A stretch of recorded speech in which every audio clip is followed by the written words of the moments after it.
Hi there. There are many videos on the internet showing bokken techniques, presenting forms and techniques from Iwama, especially from Sensei Saito. The information I'm sharing today is not readily available anywhere. It was handed down to me from my teacher, Sensei Ken Williams, who was the first British Dan grade and chief instructor. Now, the first thing is how you treat a bokken.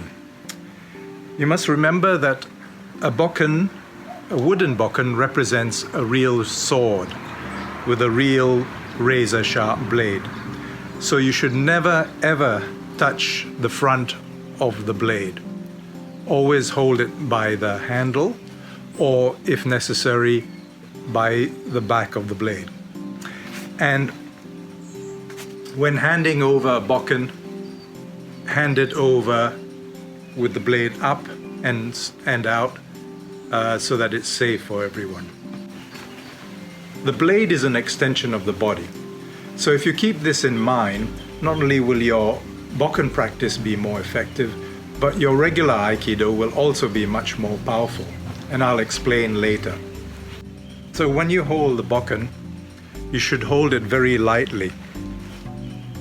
So lightly that in fact it is just about slipping. So you can see here that my hand is slipping, and then I just close the hand slightly with the last three fingers, and now it's not moving. Same with the backhand. So the backhand is slipping, and I just close with the last three fingers, and neither is now moving. So it should be this light.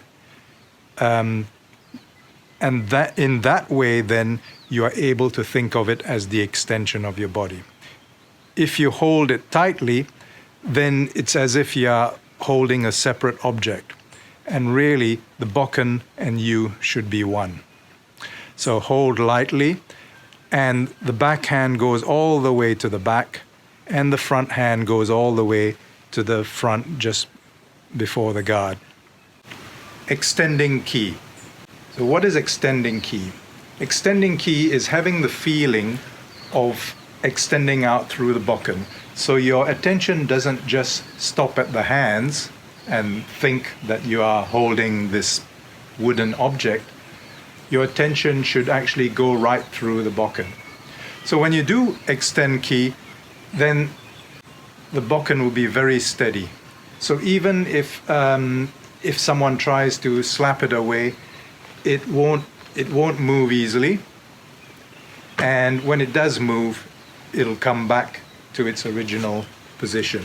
So here, if someone tries to slap it away, it'll come back to its original position. If I was holding stiffly, if someone actually managed to slap away, it would go like this, and my whole body would move over and go out of balance. So this idea of extending ki is very important. Also, when you are facing your adversary, extend towards their eyes, right? So when you extend towards their face, between their eyes, they actually can't see the blade. If you are too high, you can see the blade. If you're too low, you can see the blade. But when you extend towards their eyes, all they see is the point of the blade. So when you do move forwards, you don't see that movement.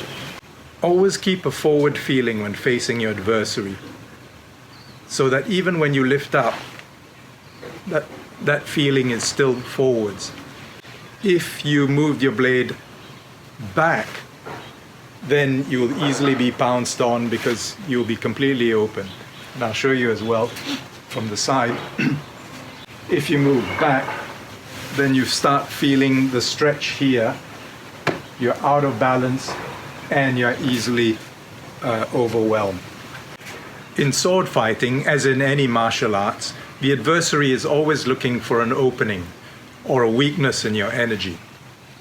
When they feel that weakness, then they enter into it, and it's very hard then to defend yourself. So even rough breathing will give an opening, and quite often an adversary will attack as you are breathing in. So it's important to keep your breathing smooth and quiet as well. So when you lift, lift only as far as is comfortable. You don't need to feel any stretch on the front, right? So try not to lift too far back. You'll feel the stretch here.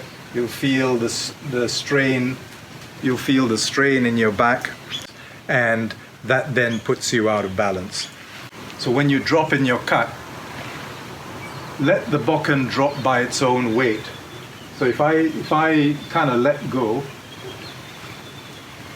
the bokken drops by its own weight. Yeah. Don't try to force the bokken down, because if you do, you're gonna go out of balance, and that means then you are unable to move from there on. Now, if you keep relaxed, then it's easy to move.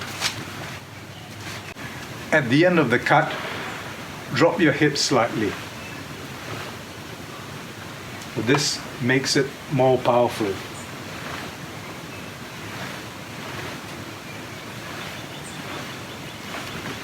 Practice your cut many times, perhaps 50 or 100 times. And when you practice, make sure that it is true and straight and is completely steady when it reaches the bottom. It is better to do 50 cuts with awareness than 1,000 cuts just hacking mindlessly. So some people ask, isn't cutting with relaxation weak? Well, have you tried chopping wood before? So if you tried chopping wood, and the first time you tried it, you actually probably used a lot of force to try and chop the wood, and you'd find it would be quite ragged, and you'd be exhausted in 15 minutes.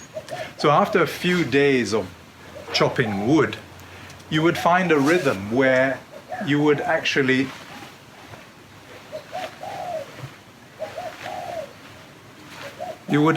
relax and allow the axe to do the work. And then you would be just guiding the axe. And you would then find that it'd be so much easier, your wood chopping would be so much more effective, and you could do it for hours on end. Okay, so it's the same thing with the bokken. You're learning to cut with relaxation, just like chopping wood, but you're allowing the sword, the bokken, to do the work of the dropping. You are just guiding that dropping. By learning to hold the bokken more lightly and to extend ki through it, you will then be able to transfer that feeling to when you are practicing with a person in your regular Aikido.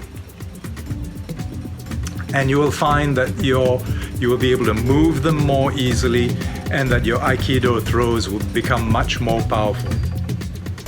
And that, I believe, is the real secret of weapons practice. So I hope this has been helpful for you. If you've got any questions, please feel free to ask. Thank you.